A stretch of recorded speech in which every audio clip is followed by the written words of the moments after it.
사람은 늙고 마침내 죽음으로 삶을 마치게 돼 있습니다. 그래서 언뜻 보기에는 사람은 태어나서 이미 정해진 죽음을 맞이하기 위해서 하루하루 살아가는 것처럼 보입니다.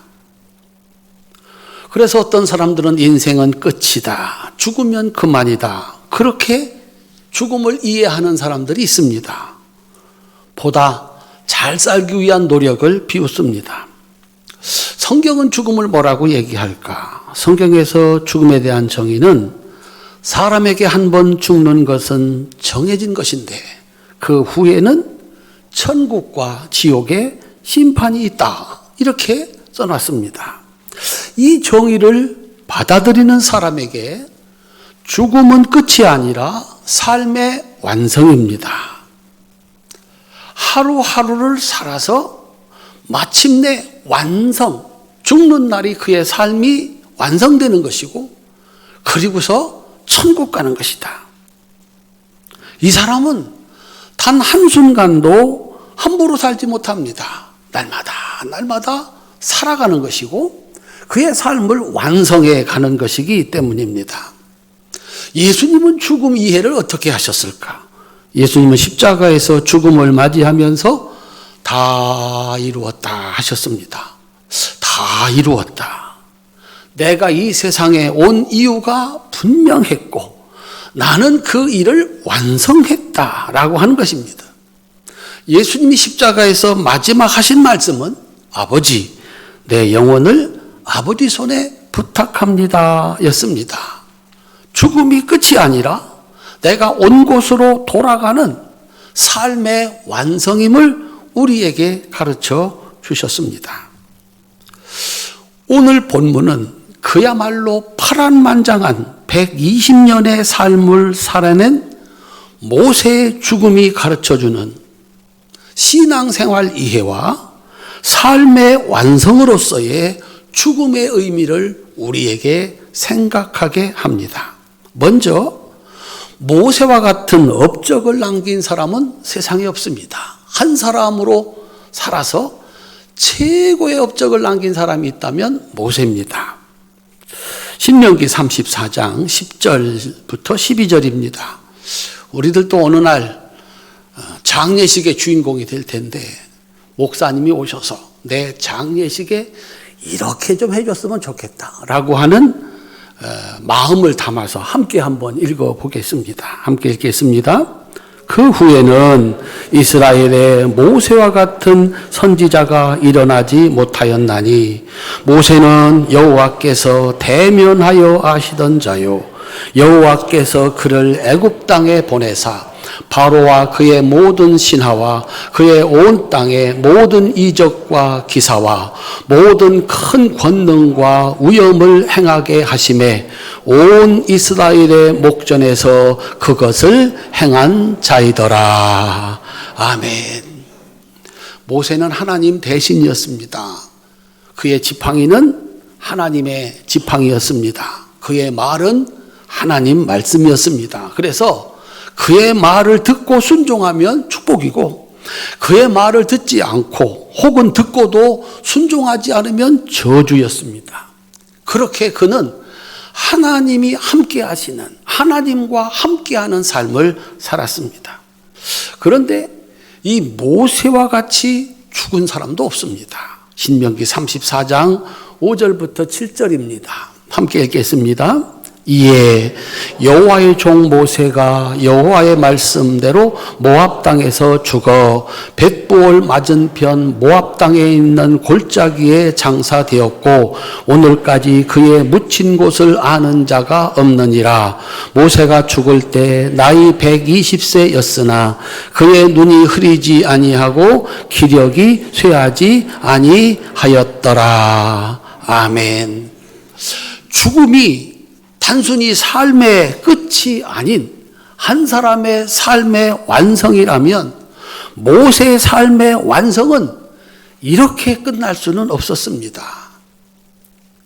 80년을 준비해서 40년을 오직 하나님을 위해서 하나님이 일을 했습니다. 이제 요단강만 건너가면 이 일의 끝, 모세 삶의 완성입니다. 더군다나 나이가 120세인데 눈도 흐리지 않고 기력도 쇠하지 않는데 죽을 이유가 없습니다. 만약에 거기서 죽어야 한다면 엘리야처럼 불말과 불병거를 타고 죽음을 보지 않고 하늘로 올라가는 것으로 그의 삶을 마쳐야 됩니다. 모세는 그런 대접을 받기에 합당한 삶을 살았습니다. 그런데 이 위대한 사람의 죽음을 빛나는 삶의 완성인 가나안도 아니고 불말과 불병거를 타고 하늘로 올라가는 것도 아니고 아론처럼 보통 사람들처럼 죽어 그의 조상에게로 돌아가는 평범한 죽음으로 만든 것은 무엇일까? 오늘은 모세의 죽음을 통해서 우리에게도 어느 날 닥칠 이 죽음의 산을 옮기는, 그래서 삶의 완성으로 천국 가는 믿음을 얻고자 합니다. 오늘 본문은 모세가 약속의 땅인 가나안에 들어가지 못하는 이유를 분명하게 밝혀놨습니다. 너희가 신광야 가데스의 무리바 물가에서 이스라엘 자손 중 내게 범죄하여 내 거룩함을 이스라엘 자손 중에서 나타내지 아니한 까닭이라. 광야에서 모세가 바위에서 물을 내는 사건은 2번 있었습니다. 첫 번째는 광야 생활의 시작에서 호렙산 바위에서 물을 내는 첫 번째 사건이었습니다. 하나님이 이렇게 말씀했습니다. 출애굽기 17장 5절입니다. 우리 함께 읽겠습니다. 나일강을 치던 네 지팡이를 손에 잡고 가라. 내가 호렙산에 있는 그 반석 위 거기서 네 앞에 서리니 너는 그 반석을 치라. 그것에서 물이 나오리니 백성이 마시리라. 모세가 이스라엘 장로들의 목전에서 그대로 행하니라. 한번 따라합시다. 그대로 행하니라.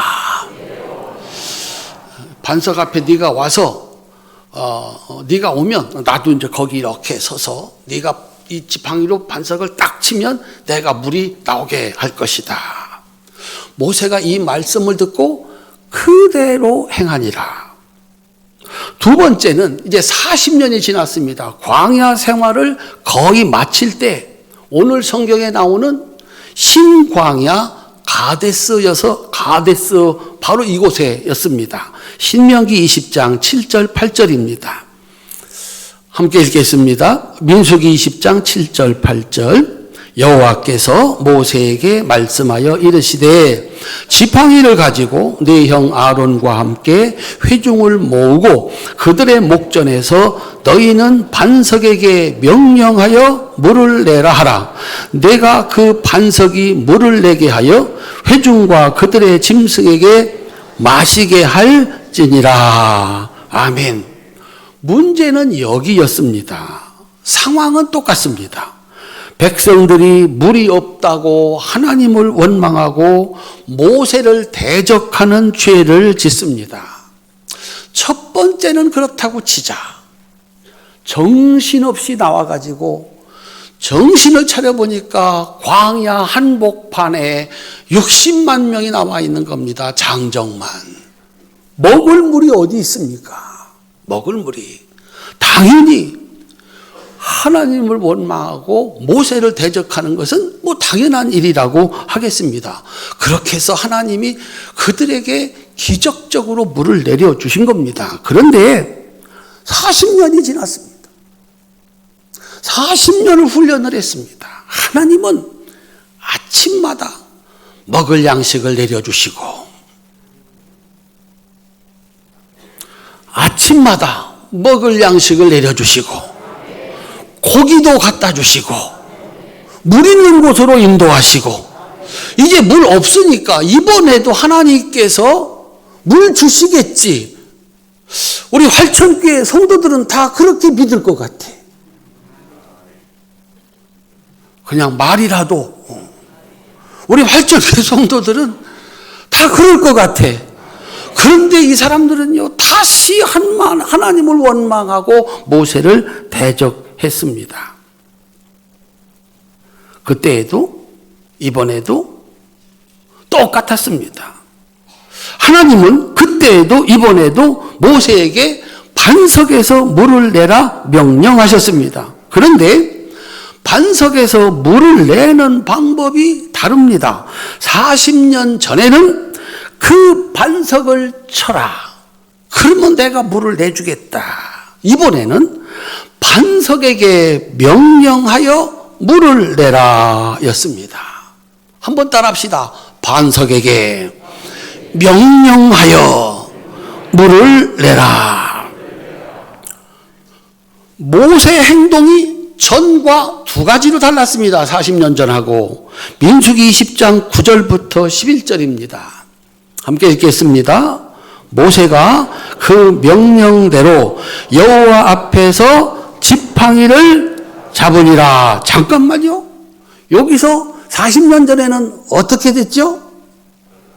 그대로 하니라 였습니다. 그런데 이거 다릅니다. 계속해서 읽겠습니다. 모세와 아론이 회중을 그 반석 앞에 모으고 모세가 그들에게 이르되 반역한 너희여 들으라. 우리가 너희를 위하여 이 반석에서 물을 내려 하고 모세가 그의 손을 들어 그의 지팡이로 반석을 2번 치니 물이 많이 솟아나오므로 회중과 그들의 짐승이 마시니라. 아멘. 첫 번째 물을 낼 때 하나님이 반석을 쳐라. 그러니까 가가지고 반석을 땅 쳤다는 거죠. 따라합시다. 그대로 행하니라. 그런데 이번에는 모세가 일장 연설을 합니다. 그 연설에는 하나님이 없습니다. 대신 자신들이 있습니다. 그리고 백성들에 대한 분노와 정죄가 있습니다. 이해는 갑니다.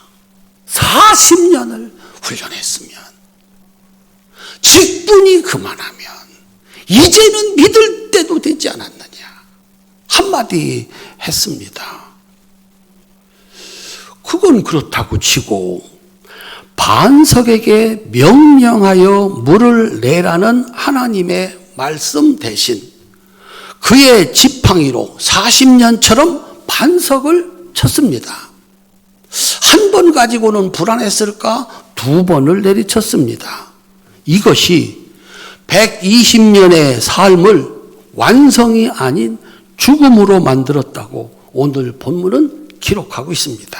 신명기 35장 50절부터 51절입니다. 함께 읽겠습니다. 내 형 아론이 호르산에서 죽어 그의 조상에게로 돌아간 것 같이 너도 올라가는 이 산에서 죽어 내 조상에게로 돌아가리니 이는 너희가 신광야 가데스의 무리바 물가에서 이스라엘 자손 중 내게 범죄하여 내 거룩함을 이스라엘 자손 중에서 나타내지 아니한 까닭이라. 하나님의 까닭이라. 따라합시다. 하나님의 거룩함을 이스라엘 자손 중에서 나타내지 아니한 까닭이라. 이것이 80년을 준비하고 40년을 그야말로 죽도록 하나님 일한 모세라도 약속의 땅에 들어가지 못하게 하는 큰 죄라는 겁니다. 이게 왜 이렇게 큰 죄인가? 기적이 2번 계속되면 그건 기적이 아니라 과학입니다. 아, 이렇게 하면 되는구나. 그곳에는 공식이 있습니다. 그 공식대로 조건이 충족되면 똑같은 일이 일어납니다. 이건 기적이 아니고 사람이 할 수 있는 과학이 되는 겁니다. 그런데 성경에서는 기적이 계속된다 하더라도 그 기적은 오직 살아계신 참신이신 하나님의 능력으로만 되는 겁니다. 이전에 일어났던 기적의 방식으로 아무리 해도 소용이 없습니다. 오직 하나님 말씀을 듣고 순종하는 그곳에 하나님이 역사할 때 일어나는 것을 우리는 기적이라고 하는 겁니다. 그런데 모세는 모든 백성들 앞에서 바위에게 명령하여 물을 내라, 이 하나님 말씀대로 하는 대신 40년 전에 반석에서 물을 낸 방식, 지팡이를 쳐서, 지팡이로 반석을 쳐서 물을 내는 이 방식을 선택했다는 겁니다. 그것도 확실하게 2번이나 쳤다라고 하는 거예요. 모세는 하나님의 말씀을 끝까지 듣는 대신 반석에서 물을 내라 하실 때 40년 전 경험을 한 겁니다. 너무 강렬했던 사건, 너무 분명했던 기적, 반석에서 물을 내라. 그럼 하나님 말씀을 끝까지 들어야 되는데, 그거 내가 할 수 있지. 어떻게 하면 물 나온다?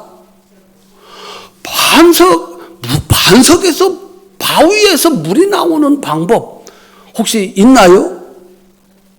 바위가 깨지면, 바위가 터지면 물이 나오나요? 물이 얼마만큼 나오면 200만 명, 장력만 60만 명이니까 200만 명이 넘는 사람이 마실 수 있을까요? 한꺼번에 바위에서 물이 터져 나와 강을 이루어야 백성들이 나와서 먹을 수가 있는 겁니다. 이런 방법은 세상에 어디도 없다. 그런데 40년 전에 있었다는 거예요. 반석에서 물을 내라. 그 다음 말은 들어볼 필요도 없었습니다. 내 지팡이로, 이 하나님의 지팡이로 바위를 치면 물이 나온다. 내가 할 수 있다. 이렇게 하면 바위에서 물이 나온다. 아니나 다를까 물이 쏟아져 나왔습니다.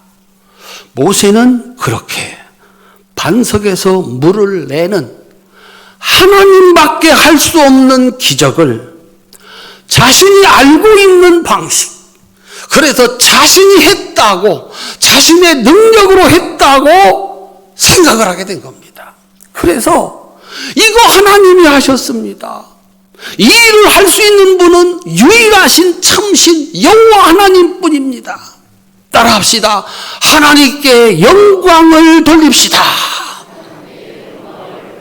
이렇게 했어야 되는 겁니다. 그런데 하나님의 영광을, 하나님께 영광을 돌리지 않았다. 하나님의 거룩함을 나타내지 않았다라고 하는 거예요. 2번 다 물이 나온 그것을 무리바라 했습니다. 무리바. 주석을 보시면 다툼의 물, 그런 겁니다. 다툼. 그곳에서 다퉜다. 백성들은 하나님과 모세와 다투었고, 모세는 하나님의 것을 도둑질했습니다. 우리 성도님들 기억하셔야 됩니다. 싸워서 얻은 것, 도둑질로 얻은 것, 그것은 재앙입니다. 믿고 순종했으면 하나님은 축복으로 주셨을 겁니다. 그것은 감사의 물입니다. 아차 하는 순간이었습니다. 지도자의 죄는, 그것도 하나님이 친히 사용하시는 하나님 사람의 죄는 하나님 대신 그가 주인 노릇하게 합니다. 그가 무슨 능력이 있습니까? 결국 그는 온 백성들을 멸망으로 끌고 갑니다. 그래서 그 형벌이 가혹합니다. 저기 시골에서 누구 한 사람이 잘못했다는 거, 그게 무슨 문제가 되겠습니까? 성도들 가운데 이제 겨우 처음 나온 신자 하나가 실수를 하고, 그렇다고 해서 무슨 문제가 되겠습니까? 그런데 대통령이, 교회 목사님이, 오래 믿어 누구든지 다 아는 영향력 있는 그분이 잘못한다는 것은 재앙입니다. 그에게뿐만 아니라 그가 속한 그 집단 공동체의 재앙입니다. 그래서 가혹하리만큼 그 형벌이 큽니다. 그래서 우리 예수님이 신신당부했습니다. 제자들에게 신신당부했습니다. 마태복음 7장 21절부터 27절까지입니다.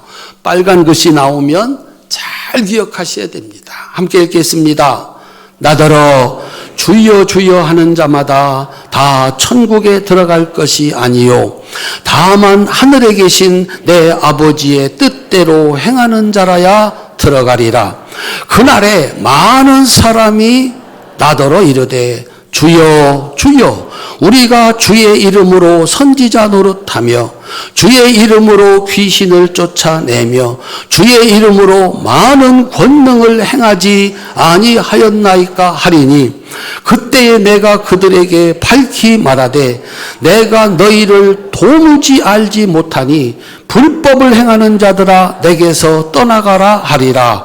그러므로 누구든지 나의 이 말을 듣고 행하는 자는 그 집을 반석 위에 지은 지혜로운 사람 같으리니 비가 내리고 창수가 나고 바람이 불어 그 집에 부딪히되 무너지지 아니하나니 이는 주추를 반석 위에 놓은 까닭이요 나의 이 말을 듣고 행하지 아니하는 자는 그 집을 모래 위에 지은 어리석은 사람 같으리니 비가 내리고 창수가 나고 바람이 불어 그 집에 부딪힘에 무너져 그 무너짐이 심하니라. 아멘. 주의 이름으로 선지자 노릇하고 주의 이름으로 귀신을 내어 쫓고 주의 이름으로 많은 권능을 행하지 아니하였나이까. 사람들은 기적적인 능력으로 사람들에게 칭찬받는 큰 일, 많은 일 하는 것을 하나님의 일이라고, 하나님이 기뻐하시는 일이라고 생각을 한다는 것입니다.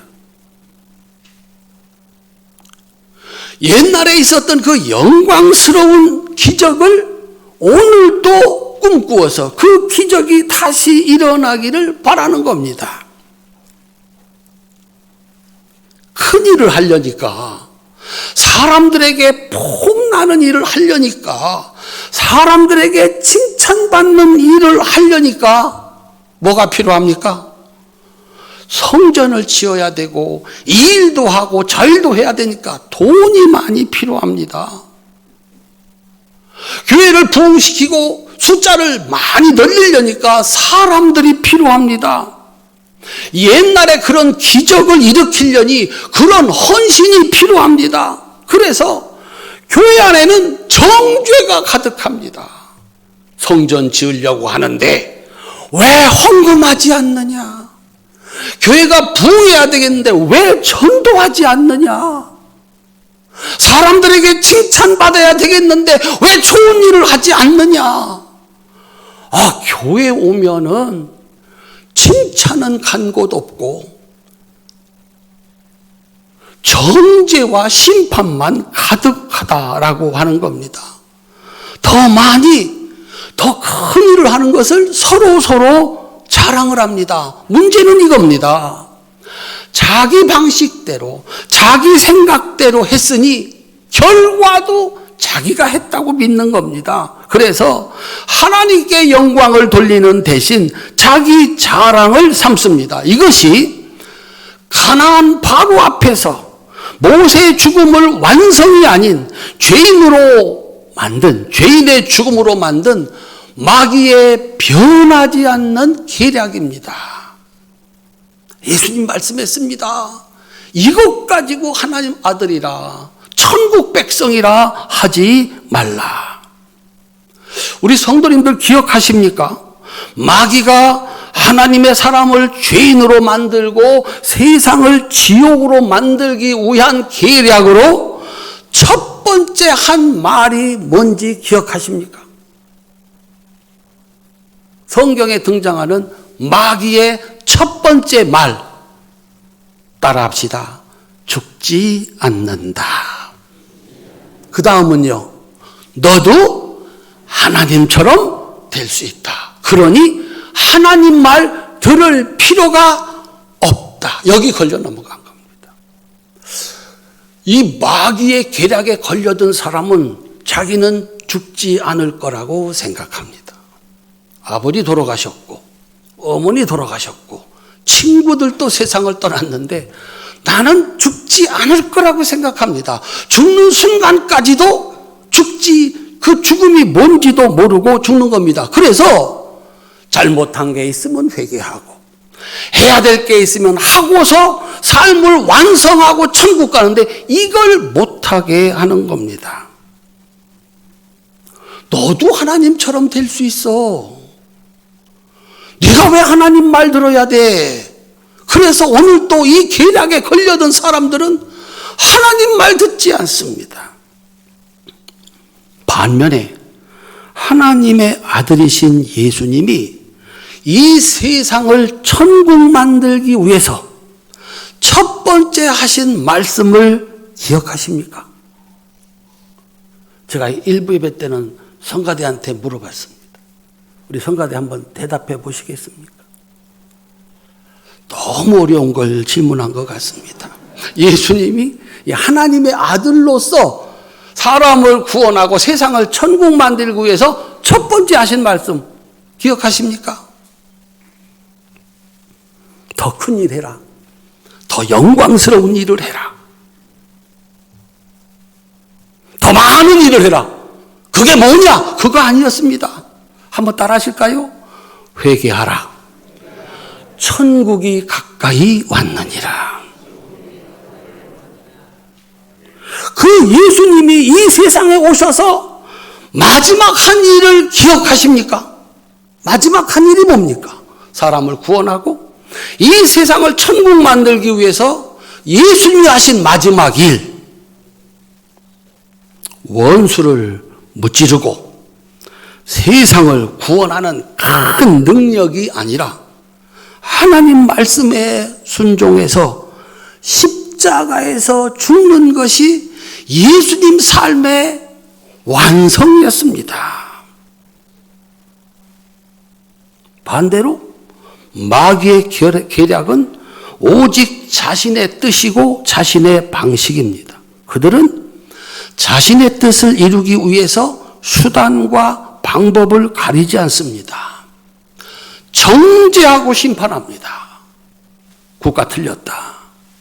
교회 틀렸다. 하나님 틀렸다. 네가 틀렸다. 비난하고 정죄하고 뺐습니다. 그곳은 다툼의 우물, 무리바, 지옥입니다. 교회에서 영웅입니다. 예배도 잘 드리고 헌금도 잘하고 충성 봉사도 잘하고 직분은 올라가고 목사가 되기도 합니다. 그런데 삶에는 변화가 없습니다. 그래서 가장 가까이에 있는 사람, 그 모든 것을 아는 사람은 이렇게 말합니다. 나는 교회 안 간다. 나는 저런 교회 안 간다. 나는 아버지가 다니는 교회 안 다닌다. 그렇게 해서 교회가 커졌고 사람들은 많아졌고 대단하게 됐는데 가장 가까운 사람들이 나는 안 간다. 그래서 예수님이 가르쳐준 기도는 이렇습니다. 이렇게 기도해라. 한번 따라합시다. 우리에게 일용할 양식을 주십시오. 어제도 내일도 아닌 오늘 살아갈 하나님의 말씀.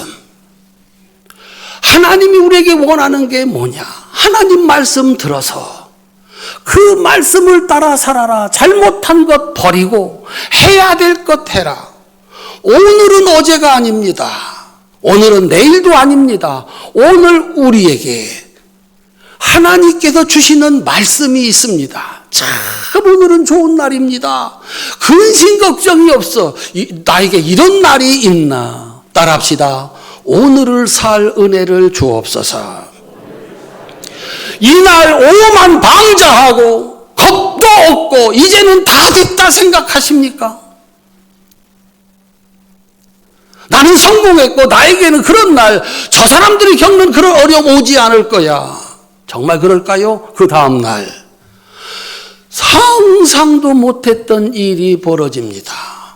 그날 살 하나님의 양식이 필요합니다. 오늘을 살아라. 하나님 말씀 듣고 이 어렵고 힘든 날 낙심하지 마라. 절망하지 마라. 나를 믿고 외쳐라. 나를 믿고 가라. 그날 하나님의 백성으로 사는 사람들이 필요한 겁니다. 이 사람들이 세상의 소금이 되고 세상의 빛이 됩니다.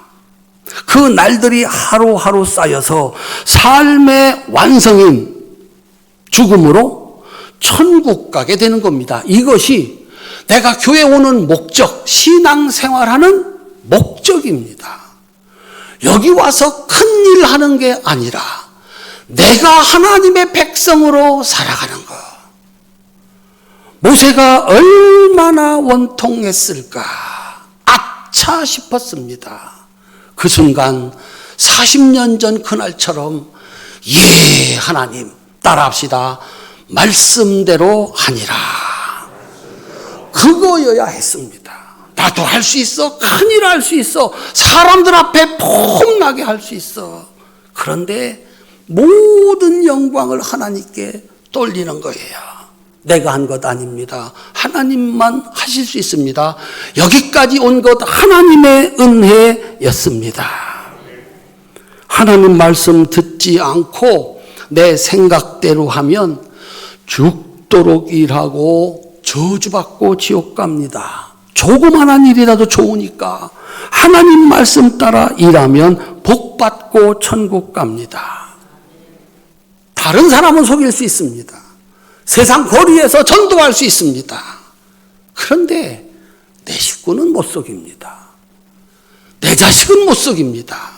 내 친구들은 못 속입니다. 그가 나를 보고 이렇게 말해야 됩니다. 나도 교회 갈래. 나도 저분이 다니는 교회 다닐래. 우리는 순서가 바뀌었습니다. 그래서 여전히 교회 안에는 정죄만 있습니다. 이것 하는 사람이 그거 못한다고 정죄하고, 저것 하는 사람은 이거 못한다고 정죄하고. 아닙니다. 그럴 시간도, 그럴 여유도, 교회는 그런 곳도 아닙니다. 우리 사랑하는 성도님들, 신앙생활은 하나님의 말씀을 듣고 순종하는 것입니다. 그것이 죽음의 산을 옮기고 삶의 완성인 천국으로 가는 길인 줄로 믿으시기를 주님의 이름으로 축원합니다. 싸워서 얻으려고 하지 마십시오. 빼앗으려고 하지 마십시오. 그거는 재앙입니다. 여러분들이 손해보셔야 하나님이 채워주십니다. 시간을 여기다 바쳐야 그 시간을 하나님이 은혜로 채워주시고, 물질을 하나님께 바쳐야 그 빈자리에 하나님이 채워주십니다. 그것은 감사와 찬송이 있는 물이 되는 것입니다. 저와 여러분이 끝까지 갑시다. 끝까지. 이게 천국문 바로 앞에. 구약에서는 요단강 건너 가나안이었고요. 신약에서는 요단강 건너 어디입니까? 천국입니다. 그래서 교회 장례식의 찬송이 뭡니까? 며칠 후 요단강 건너가 만날입니다. 구약은 우리의 삶의 모델입니다. 모세는 그 천국문 앞에서 이망신을 당했습니다. 우리 성도님들은 그 요단강을 용기 있게 건너 약속의 땅, 언약의 땅, 천국의 주인 되는 은혜가, 그 은혜를 받으시기를 주님의 이름으로 축원합니다.